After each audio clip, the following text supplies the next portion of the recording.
Hello, this is Peter Diadamo, and this is the first in a series of videos that I'll be making to show how to use the DataPunk HUNCH program that I've been working on. In this video, we'll actually create a new HUNCH instance so that you can see how easy it is to actually create a very simple scenario and how that basically then gets published and sent on to the other HUNCH users who can basically either comment on it or append their own changed instances as well. And we'll also show how you can assign a legacy to that instance because as the author of it, you're actually allowed to essentially rate over time how efficacious it was. So right here we're at the HUNCH dashboard. I'm going to assume that you've already done the decent thing and registered. And you log in from any page. You can log in from the main HUNCH page, and I've already gone ahead and logged in.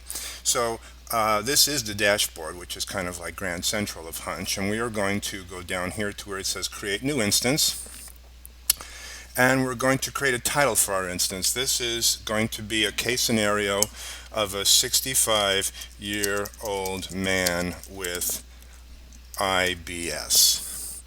And we can just say lifelong irritable bowel, poor diet, and high stress lifestyle. We won't really add any keyword tags or identify who we're particularly interested in getting help from. You can actually change this later. This will now basically take us to the basic HUNCH instance editor. And so the first thing we're going to need to do is to get up our chief complaint. So we're going to actually use the first row here, which is the first of three encounter rows. And encounters are essentially, they're sort of like a chief complaint alley. So one of our first chief complaints is obviously going to be this gentleman's irritable bowel. And as you've seen, I've clicked on the little plus sign in the cell telling HUNCH that this is the cell that I want to insert a symbol tag. And so we're now going to look for irritable bowel. Now, one easy way of doing this is to simply search the tile database. There's 12,000 tiles. Certainly, one can go through them to try and find inspiration for things that maybe you didn't think or know that you wanted to insert. But a very simple way of doing this is to simply go ahead and search. And we can even limit the search to the tile libraries that we're interested in. In this case, we're looking for the ICD diagnosis for irritable bowel. So we'll search on this, and here we find that basically the tile that corresponds to 564.1, which is the tag, symbol tag for irritable bowel. Now we'll tell HUNCH that we want to use that, and then basically hit the big button to insert it into our instance grid.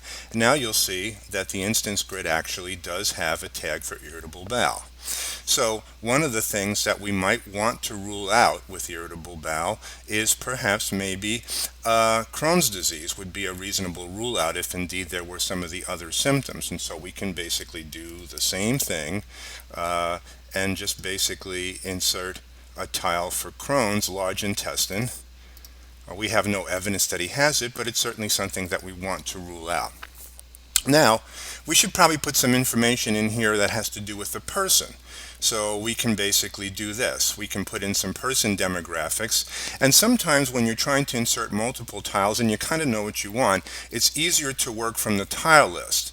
And in this case, we'll go to demographics and pull up the demographic library and tell HUNCH that we want to insert a tile for adult. Actually, we're going to use the tile for elderly. And the gentleman is male and he's Caucasian. So we'll go ahead and select these three tiles, hit the button, and HUNCH will pump them into our person-specific components. Constitutional components oftentimes can be things that have to do with maybe a element of identification on an individualized or biochemical individuality basis, or a constitutional component in Chinese medicine or Ayurveda. It's something that represents a kind of a pattern recognized between other people that this particular person shares. So I'd like to basically put in some constitutional components as well. I'm going to go to the tile list excuse me, and go to classic polymorphisms and put in the fact that the gentleman is blood type O and he is a non-secretor.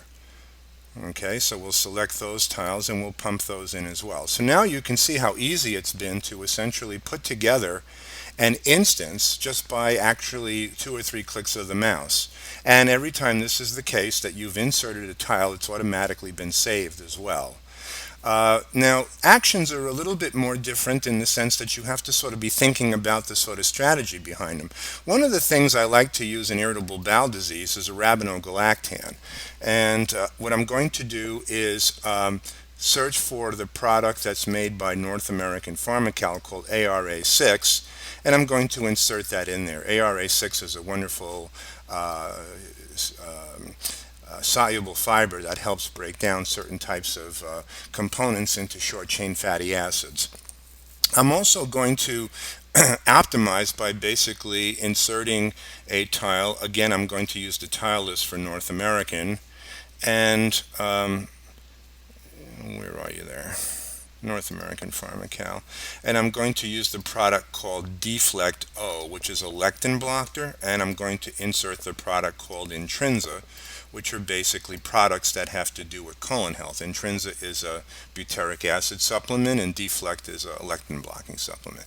So in essence, what I've done here is created a particular scenario that's been saved. And now the interesting thing about this is that I can at this point, the entire thing is available for me to continue to edit, but until I actually hit this check mark, I have not published it, meaning that ultimately I'm free to work on this to my heart's content and then release it to the general publication population when I feel that it's ready to go.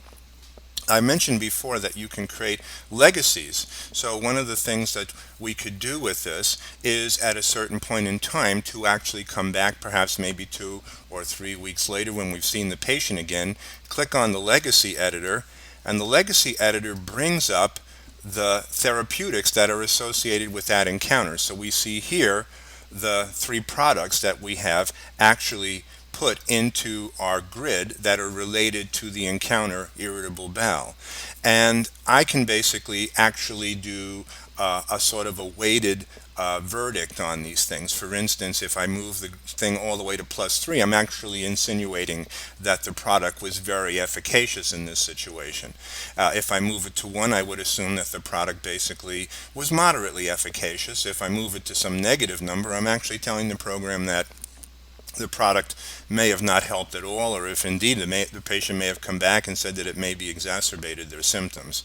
So then basically at this point, I save the legacy, and now that particular legacy is now part of the history of this instance. And so later on when we develop the expert systems analysis, the thing that's going to come back and tell us things that we didn't know versus what we tell Hunch now, which is things we know, that legacy information is going to be part of a whole suggestion algorithm that can give you information that'll make you a better doctor and a better physician. So we'll end this video by pushing the publication button, which now tells us that the button, the instance has been published to the world at large. And we can see this if we go over to the list instances screen, and we see over here again that we have published this 65-year-old man with IBS scenario, and now it's available to the Hunch world at large.